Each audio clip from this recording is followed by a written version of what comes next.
Salam sejahtera bagi kita semua. Shalom. Jumpa lagi dengan Pendeta Fransisang.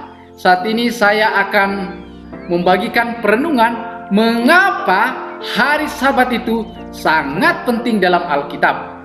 Mengapa dalam Dekalog atau 10 perintah Allah terdapat kata ingat. Mari belajar bersama. Pelajaran kelima dengan judul Sumber Segala Hukum. Ayat renungan kita dalam Mazmur 119 ayat 97. Firman Tuhan berkata demikian, "Betapa ku cintai Tauratmu, aku merenungkannya sepanjang hari." Di segala benda ciptaan Tuhan terlihat kesan ilahi. Allah memberikan kesaksian tentang Allah, pikiran yang suka menerima, yang dibawa ke dalam hubungan dengan mujizat dan rahasia alam semesta tidak bisa lain kecuali mengakui pekerjaan kuasa ilahi. Bukan oleh tenaga yang ada di bumi ini. Bumi menghasilkan kekayaannya dan tahun demi tahun terus menerus bergerak di seputar matahari. Tangan yang tidak kelihatan menuntun planet dalam perjalanan angkasa raya.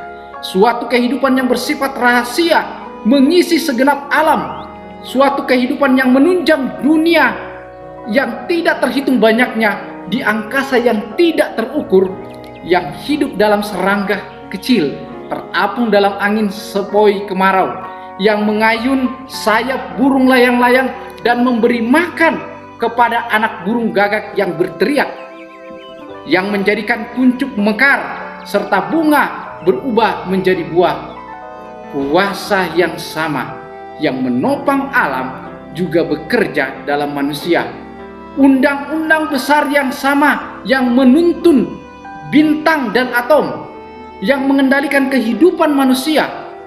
Undang-undang yang menguasai kegiatan jantung, yang mengatur aliran darah dalam tubuh, adalah undang-undang oknum yang cerdas, yang berkuasa, mempunyai kekuasaan hukum atas jiwa itu.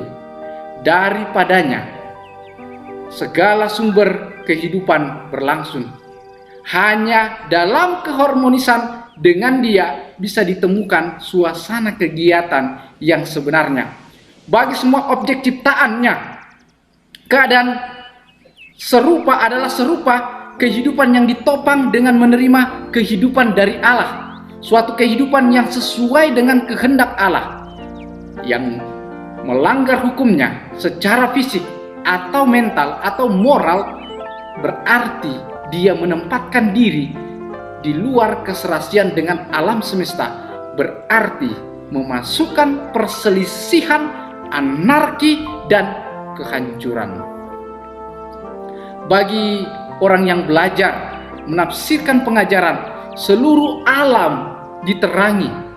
Dunia ini adalah sebuah buku pelajaran, sebuah kehidupan. Kehidupan ini adalah sebuah sekolah. Persatuan manusia dengan alam dan dengan Allah mendominasi universal dari hukum. Akibat dari pelanggaran tidak akan gagal menanamkan kesan dalam pikiran dan membentuk tabiat. Ini adalah pelajaran yang perlu dipelajari oleh anak-anak kita. Bagi anak-anak kita yang masih kecil, yang belum sanggup belajar dari halaman tulisan-tulisan atau belum bisa diperkenalkan dengan acara tetap dalam sebuah ruang kelas, alam memberikan sumber pengajaran dan kegembiraan yang tidak akan gagal. Hati yang belum dikeraskan dengan hubungan dengan yang jahat cepat mengenal kehadiran yang mengisi segala benda ciptaan. Telinga yang belum dipekakan oleh hingar-bingar dunia menaruh perhatian kepada suara yang berbicara melalui penurutan alam. Bagi Raja Daud, Allah adalah sumber segala hukum itu.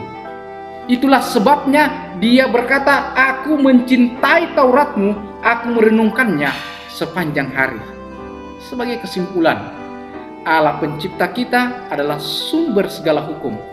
Adalah kewajiban kita untuk menuruti segala hukumnya, baik itu hukum alam, hukum moral, hukum fisik, maupun hukum mental. Semoga Allah sumber damai sejahtera akan memberkati saudara-saudara sekalian dan menyertai saudara di dalam kegiatan hari ini. Amin.